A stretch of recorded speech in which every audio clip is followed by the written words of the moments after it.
Hello friends, welcome to Sundar's lunch box. ఈరోజు చాలా సాఫ్ట్గా సూపర్గా ఉండే ఇడ్లీ రెసిపీని చూద్దామండి.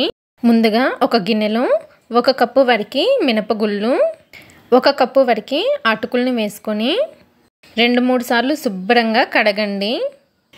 ఇలా కడిగిన తర్వాత ఈ వాటర్ని తీసేసి మళ్ళీ వాటర్ వేసుకొని అటుకులు మినపప్పుని ఒక 5 గంటలు నానబెట్టండి. అలాగే ఇంకొక గిన్నెలో 2 కప్పుల వరకు ఇడ్లీ బియ్యాన్ని వేసుకొని వాటర్ పోసుకొని 2-3 సార్లు శుభ్రంగా కడిగి ఆ వాటర్ని తీసేసి మళ్ళీ వాటర్ పోసుకొని బియ్యాన్ని ఒక 4 గంటలు నానబెట్టండి. మినప్పప్పు అటుకులు నానాయండి. ఇప్పుడు వీటిని గ్రైండ్ చేయడానికి ఒక మిక్సీ జార్ తీసుకొని వీటిని మిక్సీ జార్లో వేసుకొని తగినన్ని వాటర్ని కూడా వేసుకొని బాగా మెత్తగా గ్రైండ్ చేసుకోండి. చూసారు కదా, చాలా మెత్తగా గ్రైండ్ చేసుకున్నాము. ఇప్పుడు ఇలా గ్రైండ్ చేసుకున్న పిండిని ఒక గిన్నెలోకి తీసేసుకుందాము. ఇప్పుడు బియ్యాన్ని కూడా మిక్సీ జార్లో తీసుకొని తగినన్ని వాటర్ వేసుకొని బియ్యాన్ని కొద్దిగా బరకగా గ్రైండ్ చేసుకొని ఈ పిండిని కూడా మనం గ్రైండ్ చేసిన మినప్పిండిలో వేసుకొని రెండింటిని బాగా కలుపుకోవాలి. ఇలా బియ్యాన్ని సపరేట్గా కొద్దిగా రవ్వగా గ్రైండ్ చేసుకొని కలుపుకోవడం వలన ఇడ్లీలు రవ్వగా చాలా బాగా వస్తాయండి. పిండిని 2 నిమిషాలు చేత్తో బాగా కలుపుకోండి.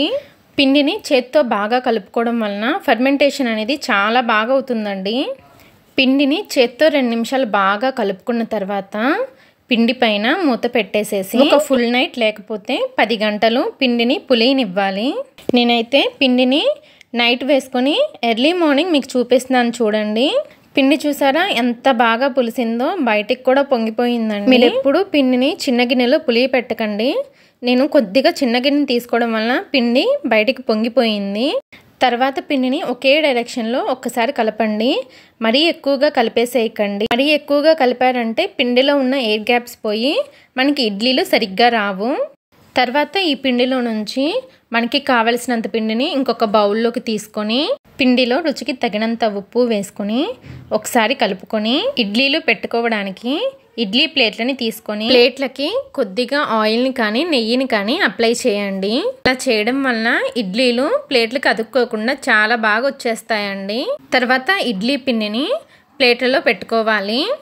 ఇలా ఎన్ని ప్లేట్లు కావాలంటే అన్ని ప్లేట్లలో పిండిని పెట్టుకోండి. తర్వాత ఇడ్లీ పాత్రలో 1.5 గ్లాస్ వరకు వాటర్ని వేసుకొని వాటర్ బాగా మరుగుతున్నప్పుడు మనం ముందుగా ప్రిపేర్ చేసిన ఈ ప్లేట్లని ఇడ్లీ పాత్రలో పెట్టి మూత పెట్టి 15 నిమిషాలు ఇడ్లీలని ఉడికించాలి. 15 నిమిషాల తర్వాత ఇడ్లీలు ఉడికినాయో లేదో చెక్ చేసుకుందామండి. దీన్ని తడి చేసుకొని ఇడ్లీలని టచ్ చేశారంటే పిండి ఏమి చేతికి అతుక్కోకపోతే ఇడ్లీలు బాగా ఉడికినట్లండి.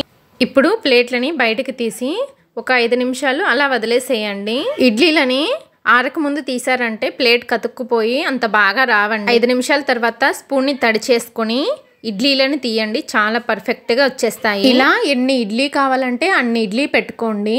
ఈ ఇడ్లీలు అయితే భలే మెత్తగా చాలా బాగున్నాయండి. తప్పకుండా మీరు కూడా ట్రై చేయండి. ఈ ఇడ్లీలని పల్లీ చట్నీతో సాంబార్తో సర్వ్ చేసుకుంటే చాలా బాగుంటాయండి.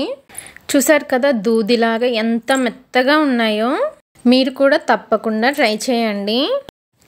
ఈ ఇడ్లీ రెసిపీ కనుక మీకు నచ్చినట్లయితే సుందర్స్ లంచ్ బాక్స్ ఛానల్ని లైక్ చేసి షేర్ చేసి సబ్స్క్రైబ్ చేసుకోండి. Thanks for watching.